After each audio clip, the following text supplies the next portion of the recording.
Hari ini saya akan bicara di seri yang keempat tentang tuntaskan misi lain.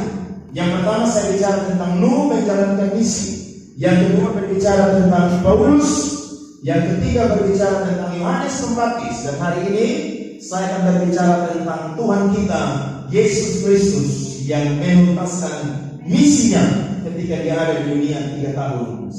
Saudara siap belajar? Amin. Yang siap belajar bilang mau belajar. Lebih keras, mau belajar. Buka kitab Matius 19 ayat 13 sampai ayatnya yang ke-20. Matius 19 ayat 13 sampai ayatnya yang ke-20. Saya baca ayat 13, saudara kelas, dan nanti sama-sama ketemu di ayatnya yang ke-20. 23 mulai. Pengeluaran Petrus. Setelah Yesus tiba di daerah Kaisarea Filipi, ia bertanya kepada murid-muridnya, kata orang, siapakah anak manusia itu? Ayat 14.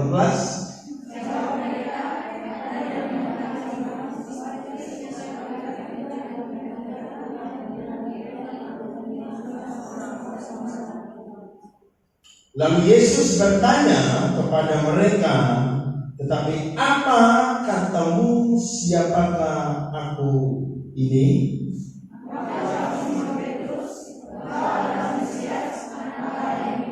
Kata Yesus kepadanya, berbahagialah engkau Simon bin Yunus, sebab bukan manusia yang menyatakan itu kepadamu, melainkan Bapa-Ku yang di surga.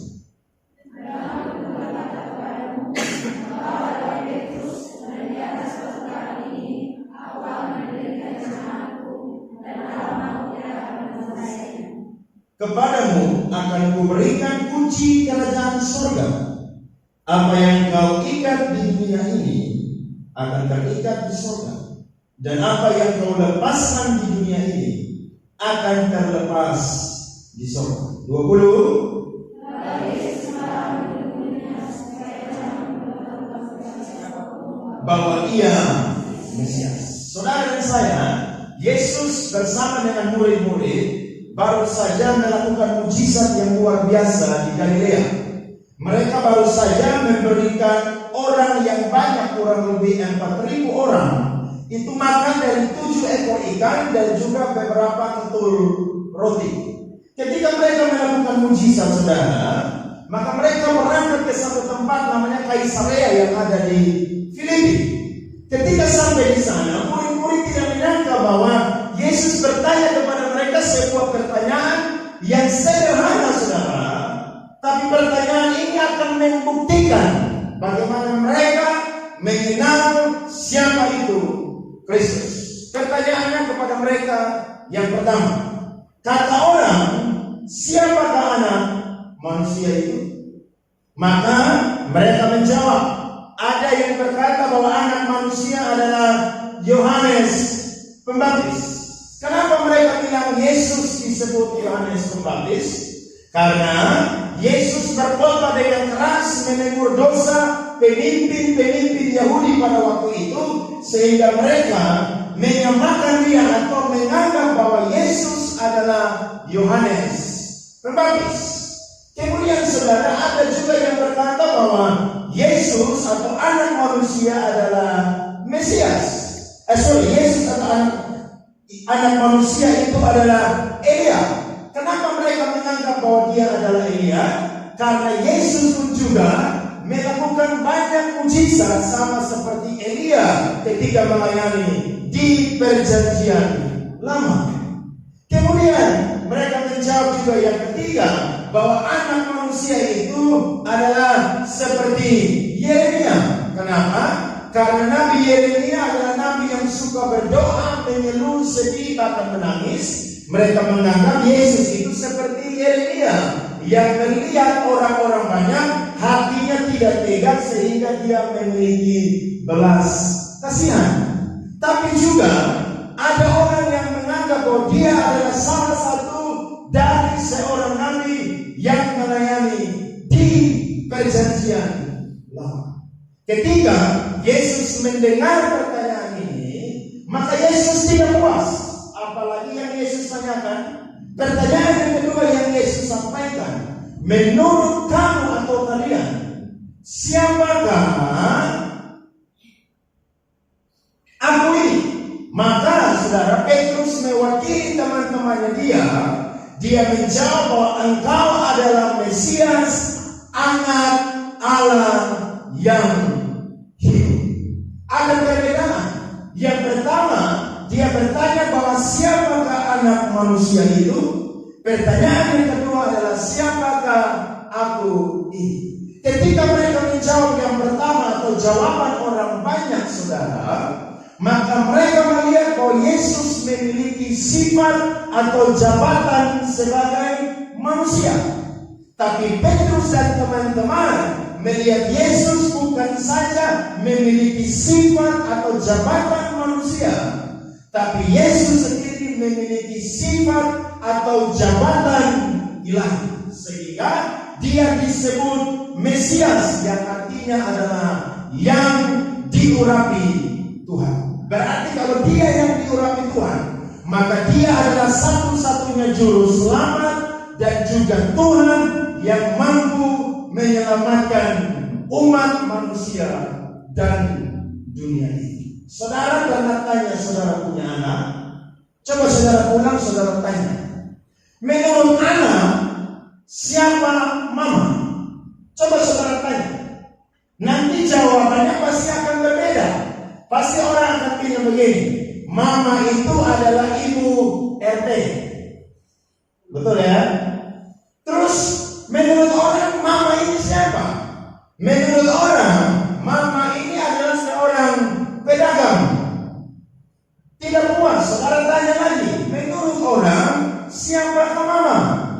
Anak pasti akan jawab, menurut orang mama adalah ibu DPR atau ibu dapur.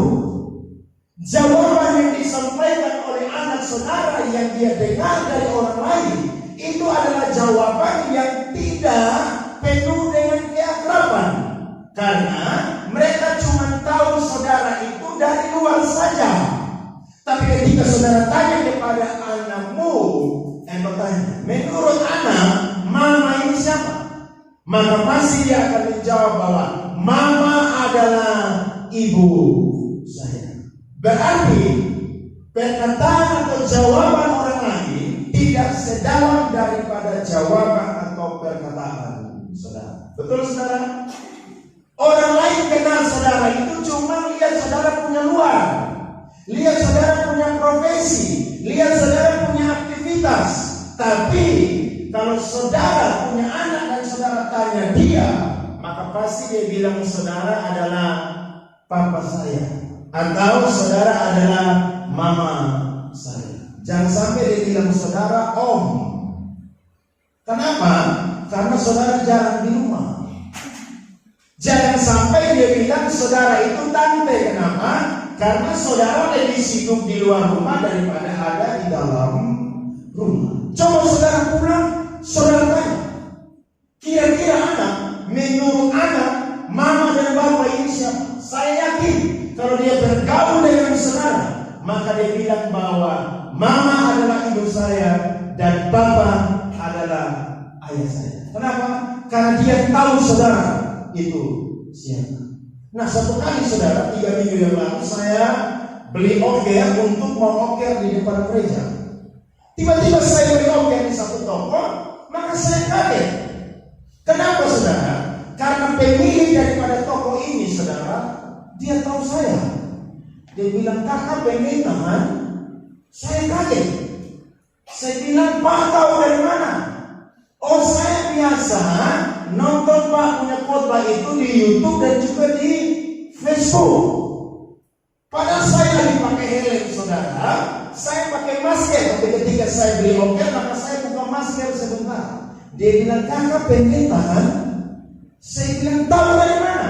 Saya tahu dari Facebook. Biasa orang bagikan khotbah atau yang ada di YouTube. Kemudian saya tanya, minta maaf, Pak agama apa?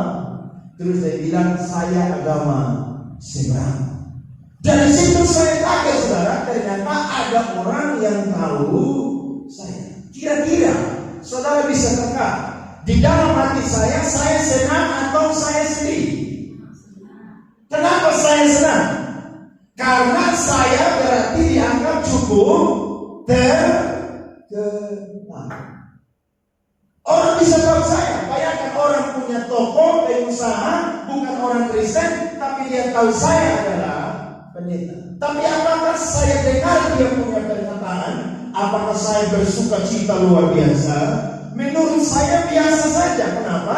Karena dia tidak tahu sebenarnya siapa saya. Saudara mau tahu, saudara hidup, kita hidup, suruh orang tinggal di kita 3 bulan sampai 6 bulan. Kalau di gereja begini kita semua memuji menyembah Tuhan berapi-api, ya, dengan firman amin. Tapi coba suruh orang tinggal dengan kita, kira-kira itu orang akan kenal kita seperti dia tahu kita di gereja atau tidak? Saya yakin dia akan tahu kita punya model satu persatu. Kita yang cerewet, ya, kita yang suka ngomel, kita yang malas. Pokoknya kita ini saudara tahu punya kekurangan semua. Akan orang tahu ketika orang akan tinggal bersama dengan kita.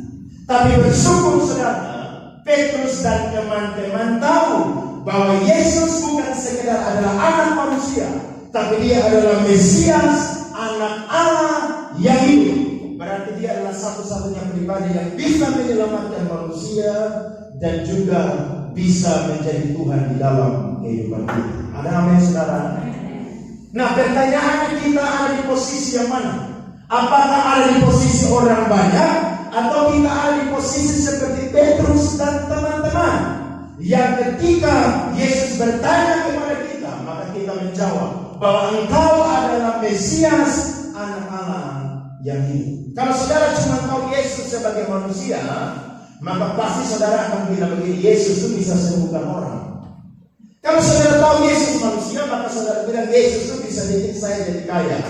Kalau saudara cuma lihat Yesus dari sisi manusia, maka saudara bilang bahwa Yesus itu bisa berikan masa depan yang terbaik bagi saya. Tapi saya mau berkata, jangan lupa bahwa Yesus juga adalah Mesias.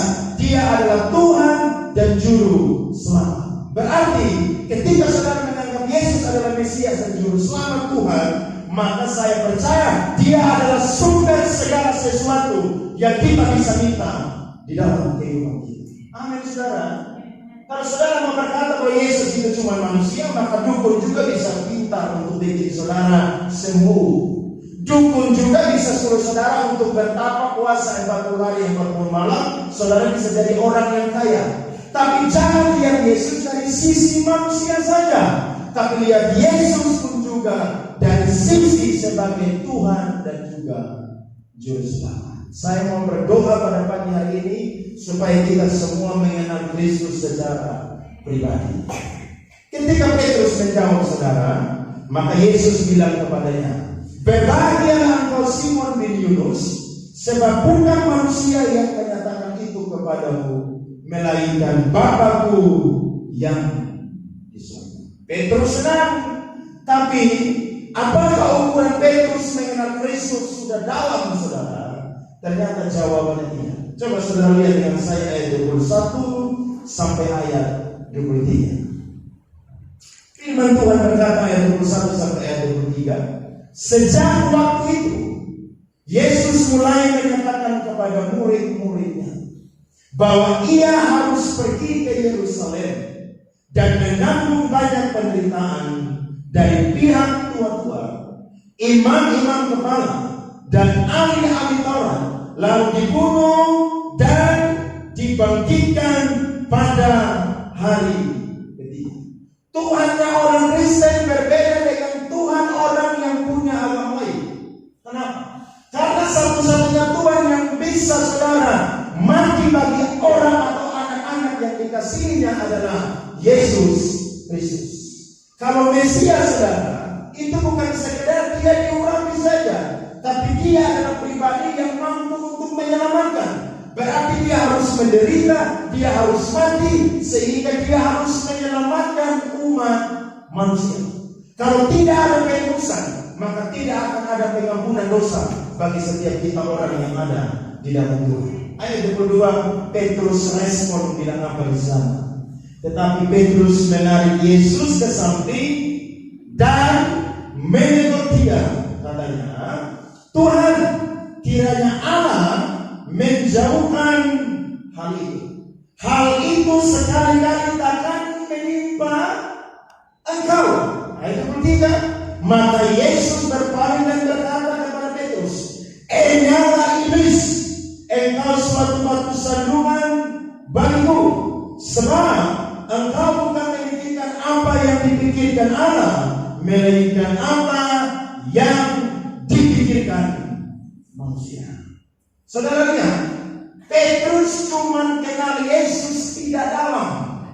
Dia tahu Yesus adalah Mesias, anak Allah yang hidup, tapi dia tidak tahu bahwa kalau Yesus adalah Mesias, maka dia harus menuntaskan salah satu misinya untuk turun ke dunia, yakni dia harus jadi manusia dan mati bagi manusia yang berdosa.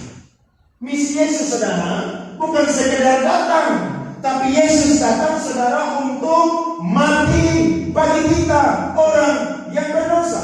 Kalau saudara sadar bahwa saudara orang berdosa, maka saya yakin dan percaya hari ini saudara cinta Tuhan dengan sungguh-sungguh.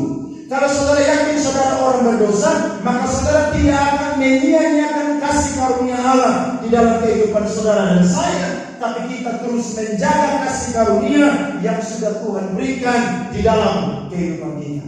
Petrus dipuji oleh Yesus, tapi kedua saudara, Yesus bilang apa?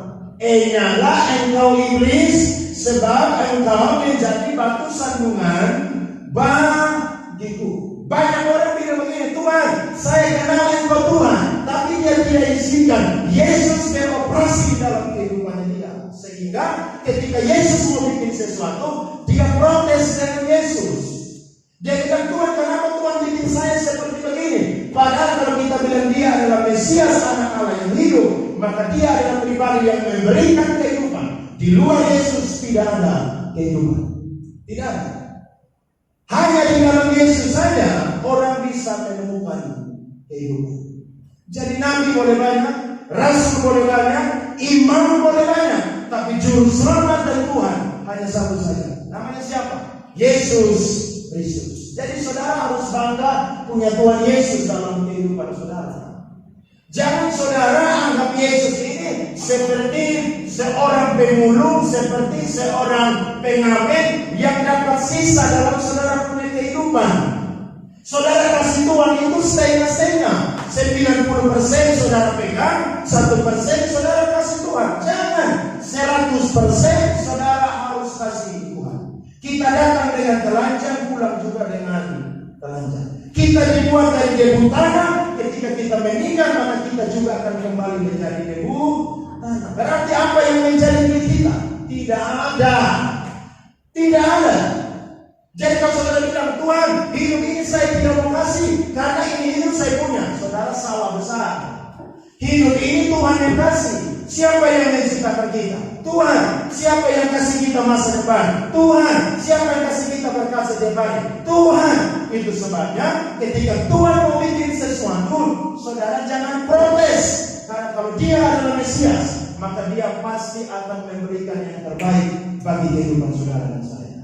Petrus tahu Yesus ini Mesias, tapi ketika Mesias mau mati, Yesus mau mati, dia bilang jangan terjadi pada engkau. Loh, kalau Yesus tidak mati, bagaimana kita bisa diselamatkan? Setiap bulan kita rayakan perjamuan kudus. Bahkan bulan Desember 2 bulan lagi kita akan masuk dalam Natal. Kira-kira saudara sudah berapa kali rayakan Natal? Dan saudara menjadikan Yesus adalah Mesias di dalam kehidupan saudara dan saya. Pertanyaannya, apakah saudara dengar dari kata orang atau saudara mengenal Kristus secara pribadi? Kalau saudara dengar dari kata orang, maka hari ini saudara perlu minta kepada Tuhan, bilang, Tuhan, saya mau mengalami Tuhan. Saya mau kenal misi Yesus itu apa. Misi Yesus yang pertama adalah dia harus turun jadi manusia dan mati bagi manusia yang berdosa. Yohanes pasal 12 ayat 23 sampai ayatnya yang ke-25. Firman Tuhan berkata, tetapi Yesus menjawab mereka katanya, telah tiba saatnya Anak Manusia dimuliakan. Aku berkata kepadamu, sesungguhnya jika biji gandum tidak jatuh ke dalam tanah dan mati, ia tetap berapa biji, saudara? 1 biji. Tetapi jika ia mati, ia akan apa? Menghasilkan banyak buah. Artinya, ketika satu orang mati bagi kita yang berdosa, maka seisi dunia ini akan diselamatkan. Jadi Yesus harus mati, amin saudara. Makanya orang bilang begini, kok Tuhan orang Kristen mati? Loh, dia tidak ngerti siapa itu Mesias. Mesias itu bukan cuma tinggal di surga, tapi dia turun ke dunia, dia mengosongkan dirinya, dia merendahkan dirinya, bahkan tahan sampai mati. Bahkan Paulus berkata, saudara tahu, tidak ada keselamatan di luar Yesus. Kisah Rasul 4 ayat 12 berkata apa? Di bawah kolong langit ini tidak ada yang bisa menyelamatkan selain Kristus. Jadi saudara, hari-hari ini pegang Tuhan dalam kehidupan saudara. Saya sebagai pendeta aja saudara, baca berita, dapat kiriman dari teman pendeta, bingung. Seperti yang saya sharing hari Jumat kemarin, rencana tahun depan akan dibikin vaksin. Dan vaksin itu saudara harus ditanam di dalam tubuh kita. Secara manusia, saya bilang bahwa orang yang sudah meninggal mereka lebih berbahagia daripada kita yang masih hidup. Kenapa? Karena mereka tidak akan lagi alami hal yang membuat kita punya dengan pergumulan yang berat. Saya pikir kalau nanti dipasang chip, apakah nanti kita ditato atau tidak? Atau dipasang yang namanya chip, enam. Tidak bisa transaksi dengan apapun juga. Saudara mau naik mobil, tinggal pasang tangan aja, pintu mobil terbuka. Saudara mau buka lemari, tinggal pasang tangan aja, ada tanda di situ, langsung terbuka semua. Pokoknya semuanya mudah.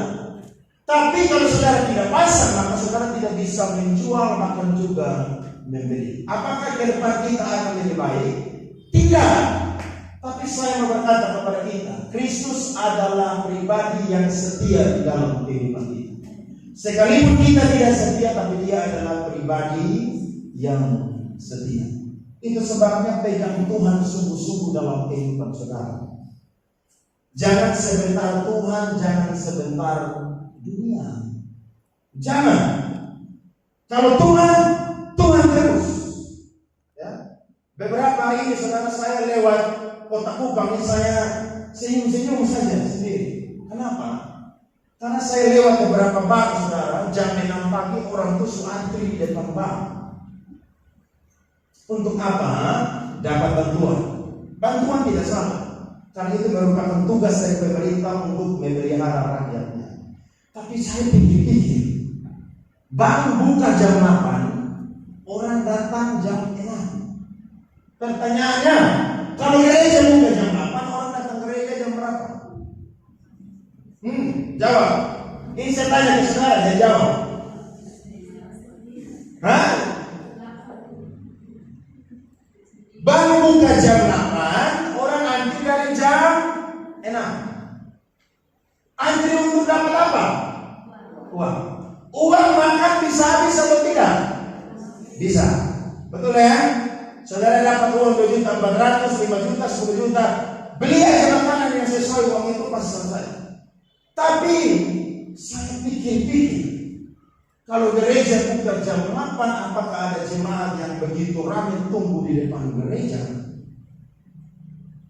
Saya belum pernah menjumpai pemandangan seperti ini. Dan buat saya geleng-geleng kepala. Kenapa? Karena orang hanya mengejar sesuatu yang bisa kasih kenyang perut. Itu dia sungguh-sungguh.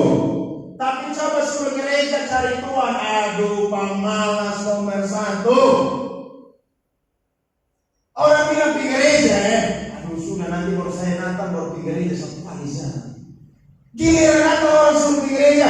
Aduh, saya malu satu anak pergi gereja 1 tahun, nanti orang bilang apa? Lu di datang gereja hanya mau dapat kado Natal aja, hanya mau yang dapat sumbangan diakonia dari gereja. Bingung. Saudara, saya mau bilang kepada kita, segala sesuatu atau fasilitas dunia hanya bisa mencukupi kebutuhan kita selama kita ada di dunia itu. Tapi ketika kita mati, apakah itu akan bisa mencukupi kebutuhan kita? No, tidak. Jadi saya tunggu saudara di depan gereja jam 9, jam 7 soal yang tunggu di sini. Kira-kira ada yang mau? Saudara tidak dapat uang, tapi saudara pulang saudara dapat berkat rohani yang luar biasa. Kasih kamu Tuhan itu. Amin. Saya tinggal 7 tahun di Jakarta. Saya suka ibadah di Tiki atau Tangga daripada Kata Yona, kalau ibadah di GBI PRJ. Saya suka ibadah di GBI NDC. Saya suka ibadah di JPCC. Saudara, orang di sana pergi gereja itu tidak sama seperti kita yang ada di sini. Ibadah belum selesai 1 jam, saudara, orang sudah antri di depan. Kenapa? Karena di sana orang tinggal di daerah minoritas. Jadi ibadah itu sesuatu yang mahal. Jadi ketika orang bisa ibadah, maka orang itu akan pergi dengan lebih tempo atau lebih serius supaya tunggu di depan gereja. Ketika ruangan buka dan orang pulang, maka rombongan yang kedua atau ibadah sesi yang berikutnya akan masuk. Saya suka ibadah di NDC atau di IPRJ. Saudara, kalau saya sudah lambat, saudara, saya parkir motor, saya harus lari cepat-cepat. Kenapa? Contohnya ibadah jam 5 sore, saya harus sampai situ jam 5 kurang 5 menit. Kenapa? Karena bagi saya ibadah bukan sekedar saya menikmati firman, tapi saya perlu memuji dan menyembah Tuhan, berjumpa dengan Tuhan lewat pujian dan penyembah. Itu sebabnya kalau ibadah jam 5 saya harus sampai di sana jam 4:50. Kalau saya terlambat saya lari. Kenapa? Saya tidak mau rugi untuk berjumpa dengan Tuhan. Saudara ingat Sakeus ketika Yesus masuk di Yeriko, dia tidak bisa lihat Yesus. Apa yang dia buat, saudara? Dia lari mendahului Yesus dan juga orang banyak. Bukan cuma sekedar lari, tapi dia naik di atas pohon supaya dia lihat Yesus itu model bagaimana. Dia tidak kenal Yesus, tapi Yesus kenal dia. Yesus bilang, Sakeus, turun. Hari ini aku harus menumpang di rumahmu. Sakeus sambut Yesus dengan sukacita. Dan ketika dia sambut Yesus dengan sukacita, mujizat terjadi dalam dia punya kehidupan. Dia jadi orang yang diselamatkan, bahkan seisi rumahnya memperoleh keselamatan dari Tuhan. Amin, saudara. Saudara mau cinta Tuhan sungguh-sungguh, cinta Tuhan sungguh-sungguh. Anak-anak muda cinta Tuhan sungguh-sungguh. Mumpung masih kuat-kuat, kasih saudara tenaga di Tuhan. Jangan saudara kasih tenaga tuh di pacar saja. Pacaran Senin sampai hari Minggu. Saudara dekat Tuhan bukannya pacaran, bukannya semakin dekat dengan Tuhan, beribadah kepada Tuhan, tapi habis cuma di pacaran. Pacaran boleh, tidak ada yang larang, karena itu Alkitab dia. Tapi kalau pacaran, pilih waktu dengan Tuhan.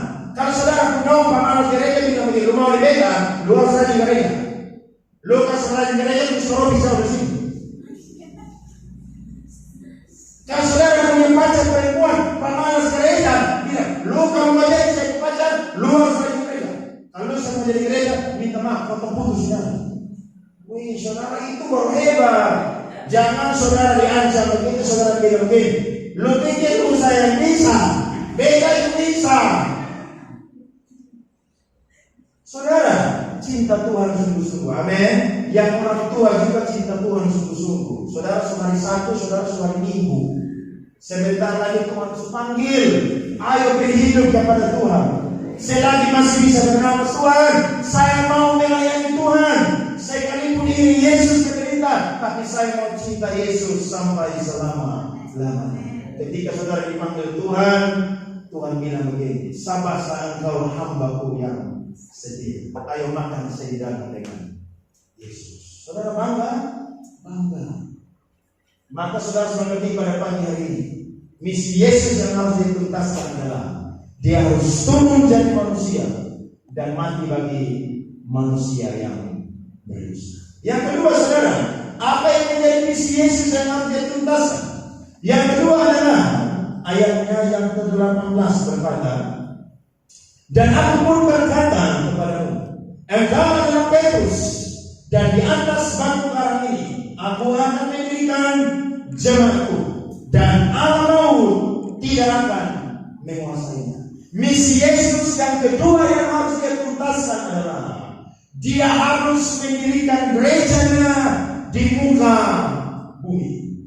Saudara, Yesus naik ke surga meninggalkan murid-muridnya. Maka yang harus dia perbuat yang menjadi warisan bagi murid-muridnya adalah mereka harus menjadi soko guru atau pendiri-pendiri gereja yang dasarnya diletakkan oleh Tuhan Yesus sendiri. Yesus bilang apa?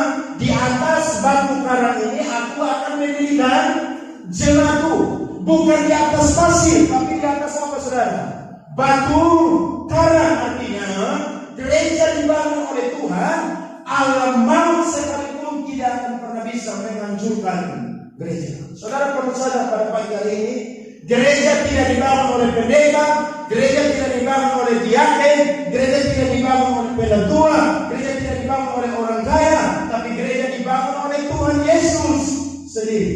Itu sebabnya saudara perlu sadar bahwa kita ini adalah orang-orang yang dipercayakan saja untuk mengelola rumah Tuhan. Kalau kita cuma dipercayakan, maka saudara sadar bahwa Tuhan adalah pemilik gereja dan Tuhan juga adalah pemilik atau kepala daripada gereja. Saudara harus jadi orang yang mengerti bahwa rumah Tuhan adalah tempat di mana orang bersekutu dengan Tuhan. Rumah Tuhan adalah tempat di mana orang bisa berdoa dengan Tuhan. Dia bilang kepada Petrus, aku akan mendirikan jemaatku dan alam maut tidak akan menguasai. Apakah gereja tidak ada tantangan? Sejak kematian Kristus, rasul-rasul menghadapi tantangan yang luar biasa. Mereka dibunuh, saudara, mereka disiksa, gereja lahir. Tapi ketika gereja lahir, saudara, terus masalah datang menghantam gereja. Tapi apakah gereja berhenti untuk bertumbuh? Tidak. Kenapa? Karena Yesuslah yang mendirikan gereja. Saudara, hari ini kita perlu banyak berdoa supaya kita menjadi gereja yang kuat hari-hari ini. Karena hari-hari ini gereja banyak dipengaruhi oleh sekularisme yang ada, saudara. Orang memuji menyembah Tuhan di gereja, lampu mati semua, ya, cuma lampu disco seperti kita punya ini, saudara, klip-klip, saudara. Pokoknya saudara, orang hidup saudara ini atau beribadah saudara hanya memuaskan keinginan-keinginan duniawi. Kenapa? Karena mereka menganggap bahwa gereja adalah sesuatu yang harus sama dengan dunia.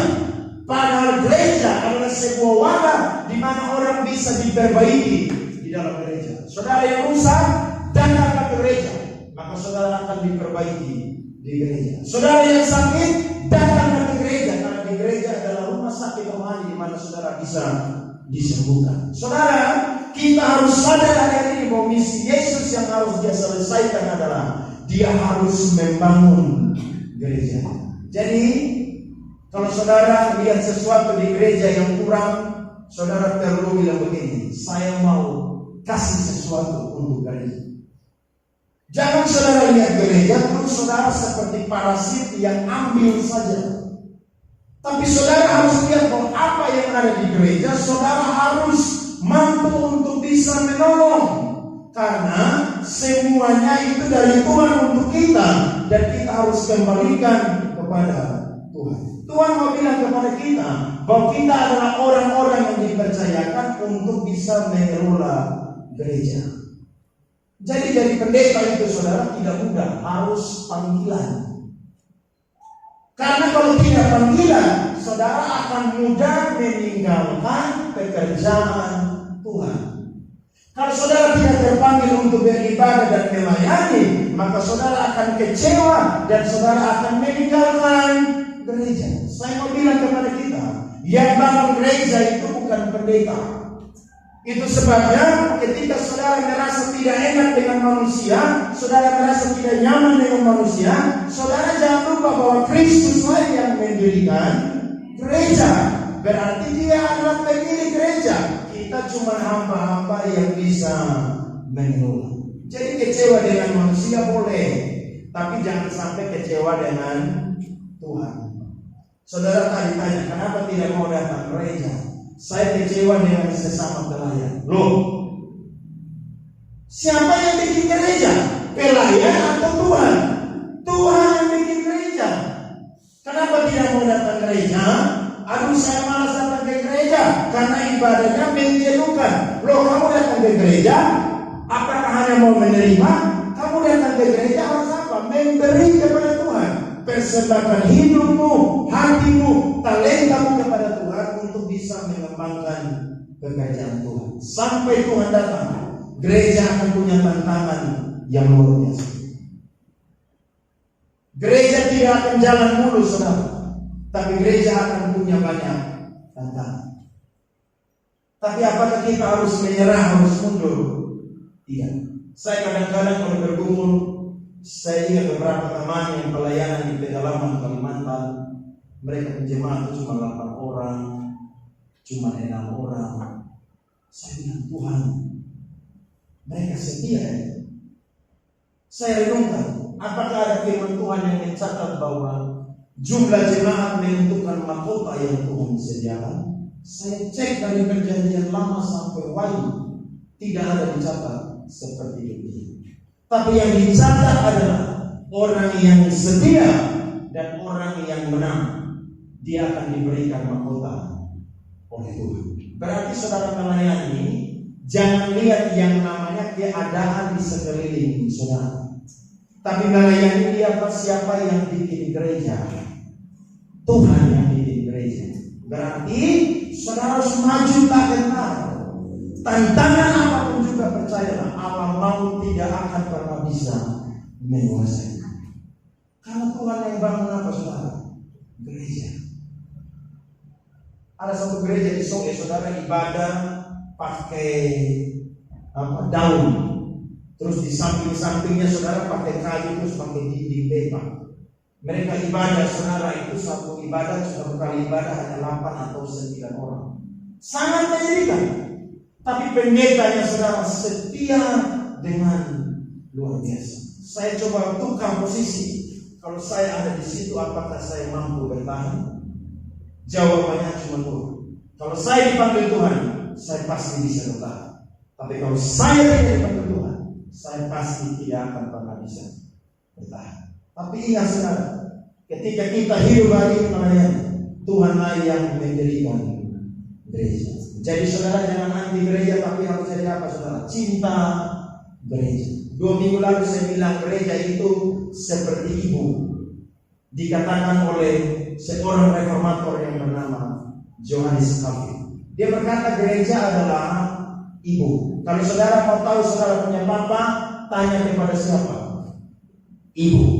Pasti ibu akan cerita, kamu punya papa modelnya seperti begini, dia punya bayinya seperti begini, dia punya kurangnya seperti begini. Karena dia yang tahu saudara punya papa. Kalau saudara mau tahu Tuhan, datanglah ke gereja, setia ke ibadah, dibentuk di tempat ini. Saya yakin saudara menjadi orang yang bertumbuh dengan luar biasa, karena saudara tinggal di dalam rumah Tuhan. Pemas berkata, orang yang ditanam di bait Tuhan sama seperti apa saudara? Pohon korma yang bertumbuh. Saudara hari ini mungkin dibentuk sakit, saudara diajar mungkin saudara tidak mau, tapi saya bilang gereja adalah tempat yang tepat untuk saudara bisa bertumbuh di dalam Tuhan.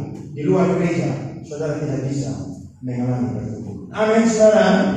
Dan yang ketiga, ayatnya ke-19 berkata, kepadamu akan kuberikan kunci kerajaan surga. Apa yang kau ikat di dunia ini akan terikat di surga, dan apa yang kau lepaskan di dunia ini akan terlepas di surga. Misi lain yang Kristus harus selesaikan adalah yang ketiga, dia harus memberikan kunci kerajaan surga kepada kita. Bayangkan, saudara dan saya dapat kunci kerajaan surga. Kalau saudara dapat kunci untuk buka tempat simpan uang yang jumlahnya miliaran, saya yakin saudara pasti senang. Kenapa? Karena saudara diberikan kuasa atau saudara diberikan otoritas.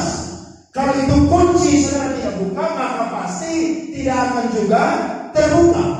Tapi ketika saudara dapat itu, maka saudara buka, maka saudara bisa mendapatkan apa yang saudara perlukan di dalam kehidupan saudara. Perhatikan baik-baik. Kita bukan sekedar diselamatkan, tapi kita diberikan kunci kerajaan surga. Apa yang kita ikat di dunia ini akan terikat, dan apa yang kita lepaskan di dunia ini akan terlepas di surga. Bayangkan, saudara diberikan otoritas oleh Tuhan untuk bisa berkuasa atas alam semesta ini. Jadi saudara jangan merasa bahwa saudara orang yang terhina, saudara orang yang kecil, tapi saudara harus yakin bahwa saudara adalah orang yang dipercaya oleh Tuhan. Ketika saudara minta sesuatu dalam nama Yesus, maka Yesus pasti akan memberikannya kepada saudara dan saya. Saudara punya otoritas, dapat kunci kerajaan surga. Saudara bisa minta apa saja kepada Tuhan di dalam nama Tuhan sesuai dengan kehendak Tuhan, maka Tuhan pasti akan berikan kepada kita. Coba tanya suami-suami, kalau istri yang pegang kunci lemari tempat simpan uang, kira-kira suami bisa ambil atau tidak? Tidak bisa. Kenapa? Karena dia punya hak. Kalau dia tidak buka itu lemari, apakah suami bisa ambil uang? Tidak bisa. Karena dia yang punya akses untuk bisa membuka kunci tersebut. Nah, saudara dan saya juga diberikan otoritas, kuasa, kepercayaan dari Tuhan untuk bisa punya akses dengan surga. Bayangkan aja, orang di luar Tuhan tidak bisa punya akses, tapi saudara bisa punya akses dengan Tuhan. Saudara doa, Tuhan, saya ini lagi bergumul tentang saya punya masa depan. Saya minta Tuhan tolong dong masa depan saya. Saya yakin ketika saudara anak Tuhan, maka saudara minta, maka kerajaan Allah hadir. Maka jadilah kehendak seperti di bumi dan di surga. Saudara minta sesuatu. Jadi Tuhan tinggalkan kita ini saudara, dunia ini untuk kita bisa berkuasa. Kita bisa punya apapun juga. Makanya saudara ketika minta kepada Tuhan, mintalah dengan sepenuh hati. Karena saudara diberikan kuasa oleh Tuhan untuk pegang kunci kerajaan surga. Jangan punya mental pengemis, tapi punyalah mental seorang raja. Ketika saudara minta sesuatu kepada Tuhan, percaya bahwa Tuhan akan memberikan di dalam kehidupan saudara. Saya punya teman kasih kabar di bulan bilang, Pak Andre, saya bangun gereja dengan kurang lebih 80 juta.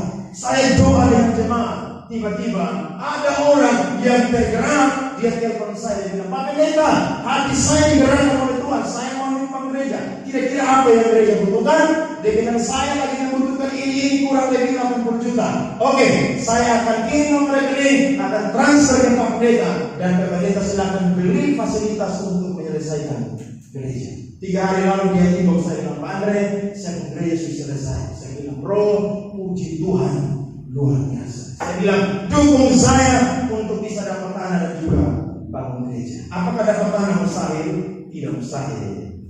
Kalau orang lain Tuhan tolong, masa saya tidak ditolong? Semua kita pasti bisa ditolong. Kenapa? Karena kita diberikan otoritas kunci kerajaan surga. Saudara bisa dapat apa saja kalau saudara tinggal dengan Tuhan. Kalau di luar Tuhan saudara tidak bisa minta apa. Tapi kalau di dalam Tuhan, saudara diberikan otoritas, kuasa untuk bisa minta apa saja kepada Tuhan. Karena apa yang saudara ikat di dunia akan terikat di surga. Apa yang saudara lepaskan di dunia akan terlepas di surga. Jadi kita warga kerajaan surga. Amin. Kita bukan warga kerajaan Juanino, kita bukan warga kerajaan Fontaine, tidak. Kita warga kerajaan surga. Kita rumah sebenarnya itu di surga. Amin, saudara, bukan di bumi. Jadi kalau saudara banggalah, tapi jangan berlebihan. Karena satu ketika Tuhan datang, semua itu pasti akan musnah. Amin, saudara. Milikilah kerinduan untuk hidup dengan sungguh-sungguh kepada Tuhan. Kenal Tuhan dengan sungguh-sungguh. Jangan sekedar dengar dari orang. Jangan sekedar kenal setengah-setengah seperti Petrus dan teman-teman. Tapi kenal Yesus 100%. Dia bukan cuma Mesias yang datang sebagai Allah yang hidup, tapi dia juga adalah pribadi yang mampu merubah kehidupan kita. Dia turun menjadi manusia untuk menebus manusia yang berdosa. Dan yang kedua adalah dia harus mendirikan gerejanya di muka bumi. Dan yang ketiga, Kristus memberikan kita kunci kerajaan surga, karena kita anak perwakilan Kristus di muka bumi. Dia akan datang menjemput kita, dan kita akan menikmati kebahagiaan bersama dengan Kristus, karena kita mewarisi apa yang sudah Kristus berikan dalam kehidupan kita. Amin. Bagi kebenaran firman Tuhan.